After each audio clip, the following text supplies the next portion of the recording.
Well, just recently I have managed to grab myself a D850 at a great price, and I have made the decision to upgrade. I was thinking about the Fuji GFX medium format camera, but then on reflection, as I went through and worked out exactly what it was going to take for me to upgrade into the medium format world, that it was just going to be prohibitive. So I decided to stay within the Nikon ecosystem because I already have all the lenses that I want and just upgrade the body. The Nikon D810 or D800 series cameras are still very worthy contenders in the DSLR market, and if you've got either of those cameras, and upgrading would make, you would have to make a personal sacrifice, let's say by not being able to pay your mortgage or put food on the table, then I suggest you stick with the D810 or D800. They're still both very good cameras. However, if you're seriously thinking about upgrading and you're an amateur or professional photographer that gets out there and uses your camera a fair bit, I think that you'll find that the new features in the D850 will make it a worthwhile upgrade for you. So I'm going to go through those 9 key differences that I found and that helped me make the decision to upgrade, and maybe it will help you as well. So the first feature that I thought was a really good addition to this camera, and I can't understand why they didn't put it in previous DSLRs, is the wireless and Bluetooth connectivity. Now you can buy adapters for other cameras that give you that same connectivity, but it means you've got another piece of equipment you've got to plug in, you've got to set up, and you've got to connect, and it can be quite painful. My Fuji X-T1 has wireless and it's been really good, although it is a little bit of a pain to connect up whenever I want to use the app with the Fuji X-T1. Nikon have included Bluetooth in the Nikon D850, and what that means is that you can connect pretty much instantly using their SnapBridge app. Now the SnapBridge app has a few issues that I won't go into here in this video, but it's like anything, it's a software or it's an app, it will get upgraded, they will listen to consumers hopefully, and then we'll see that improve over time. The second thing that I thought was a really good feature that they've improved on the Nikon D850 is the screen. Now they've made the screen a touch screen, which is really cool. Already I've only used the camera very limited, and I'm finding it a huge advantage. Throughout the setup process, being able to go through and use the touchscreen to go through all the menus and make changes was awesome. And after taking an image, to being able to zoom in, zoom out, scroll through images, and use my screen in a way that I'm used to using on a lot of other devices in my house was great. It was a great innovation, and I think they should have done that earlier. The other thing that they've done is they've given you an articulating screen, and you're now able to use hold the camera up high or down low and articulate the screen and use the screen at the right angle to your eyes, rather than trying to look down at it or up at it, which is always very difficult. Once again, that was another feature that was in my Fuji X-T1 that I've always loved, and always wondered why they didn't include it on the DSLRs or the higher end DSLRs of Nikon. Now the third thing I've got on my list is an obvious one, and that is the size of the sensor. So the D810 and D800 series cameras was 36 megapixel cameras.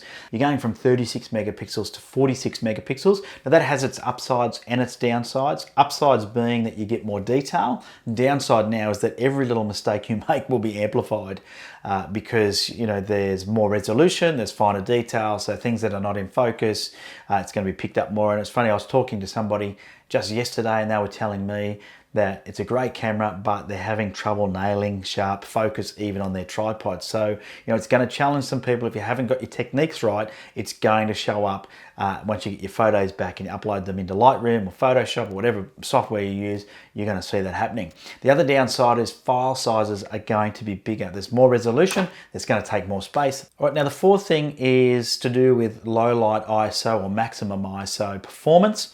The Nikon D800 had a maximum ISO of 6,400. The 810 then went up to 12,800, and now the D850 goes up to 25,600. There you go, 25,600. Now, my D810 I was always disappointed with in dark situations where I had to bump up the ISO. It was always noisy, and I felt a little bit too noisy for that type of a camera. I thought it would have performed better. Now the D850 they're claiming is better, although I've seen some reports and tests saying it's not because of the extra resolution. The gain they got in improving the sensor has disappeared because of the gain in resolution. I'm yet to test it for myself. I am going to take this out into the field and do a high ISO test between the 810 and the D850, and you'll be able to find that on a later video. But this new sensor in the D850 is also backlit illuminated. Now that's a bit fancy, but essentially it's supposed to be more efficient and work better, and hence have less noise in your final image. So we'll test that out over time. We'll see how it goes, but it could be a reason for you to buy this camera.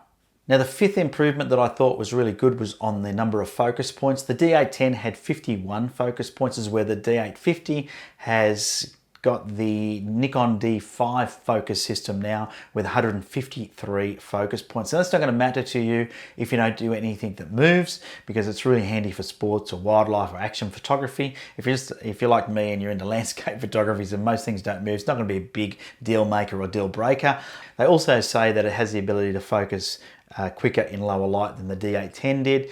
By 2 stops of light is the difference. So they're saying the D850 will focus just as fast in 2 stops less of light than what the D810 could. Now the sixth improvement, once again, is sort of tied more to people that like action, wildlife, sort of sports photography, and that is the number of frames per second. The Nikon D850 will do 7 frames per second, as where the D810 would only do 5.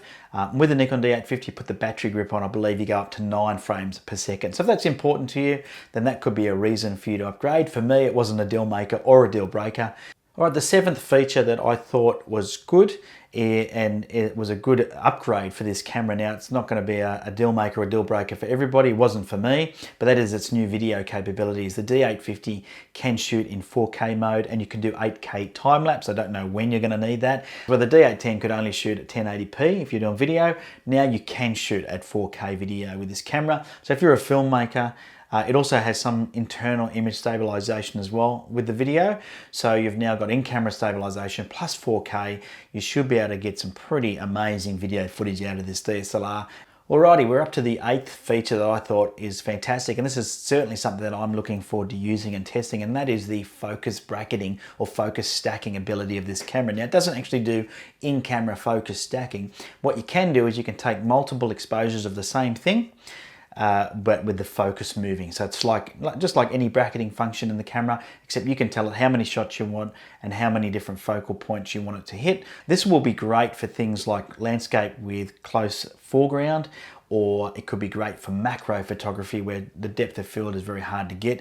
Also really good where you want to use things like a large aperture, so like a small f number, and to get the effect that you want. So you still want to be able to blur some of it out, but you want to make sure whatever you've taken a photo of is in focus. It'll also be good insurance, let's face it. If you are taking a photo of something like fungi, it can be very, very hard to get the focus right in the right spot. So you could just bracket 5 or 6 shots and pick the best one. Now, my 9th and final benefit or feature that I like about this new camera is the backlit illuminated buttons.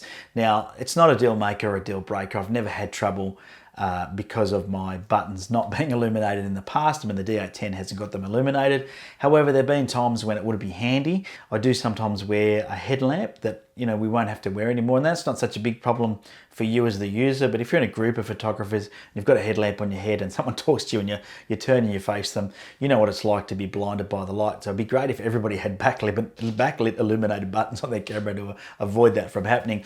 Once again, like I said, not a deal maker or a deal breaker, but just a really nice to have. Now, as I said at the beginning, all of these things are great benefits to have, but if it was going to cost you so much that it meant you couldn't pay your mortgage or put food on the table, I'd suggest just skipping an upgrade for now, sticking with the D810 or D800, because they're both very, very worthy DSLRs. But I will give you the 10th benefit of buying this camera is that you won't suffer from FOMO. Now, if you don't know what FOMO is, it's fear of missing out. And it's probably why you're watching this video, is you feel like maybe you are missing out on something. And I've just given you 9 things that you will be missing out on if you don't upgrade.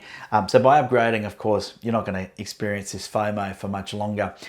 Keep an eye out for my future videos, because I will be now using this camera on my upcoming vlogs, and I'll be doing some other videos as well, comparing the D810 to the D850 for those that are interested to see what the improvements actually mean when it comes to taking photos. If you've enjoyed the video, make sure you give it a thumbs up. It does help.